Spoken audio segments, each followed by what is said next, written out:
Собраниската секретарка Елена Доцевска-Божиновска, која е обвинета во случајот 27 април, покрај насоки на толпата каде да се движи, има и гестикулации со рацете и изразува радост, констатираше обвинителката Ивана Трајчевска, презентирајќи ги снимките од безбедносните камери во собранието пред кабинетот на тогашниот председавач Трајко Велјановски.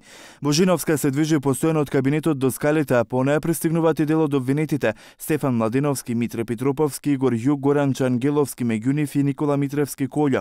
На снимката пуштена во кривичниот суд се виде дека дел од толпата, како комуницираше Божиновска, дел од обвинетите се со качулки, други не. Митревски Колјо влага во кабинетот на Велјановски, излага со качулка. Собраниското обезбедување Горан Ѓошевски носи пакет вода. Обвинителката Вилма Рускоска на адвокатите им одговори дека обвинителството не е кинотека за да им ги даваат видеоснимките, откако на претходното рочиште одбраната реагираше дека обвинителството презентирало снимки само тие кои што им одговарале. Рускоска потенцираше дека во судница целосно ќе се гледаат снимките.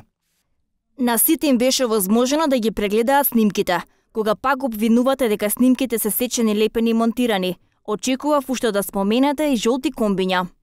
Паралелно во судот и рочиште за уривањето на Космос, поранешниот градоначалник на Газиба Тони Трајковски сакаше пред камерите да зборува дека доказите се во негова полза, но не и да одговори за актуелните политички случувања. Молам, јас политички оддел не сакам да коментирам. Денеска сакав изјава сакав да дадам во делот на постапкава, а за останатите политички активности последна прилика. Добро, има законот за амнестија. Ние ве исклучувавме вас, сега и вие. Добро, се политички оддел, како да кажа, ја немам функција се. Ама немам функција. Јас сум само член, немам функција. Во моментот немам функција никаква во партијата. Добро, ваш коментар, став. Немам став. Добро, еве како гледате на гласањето во законодавниот?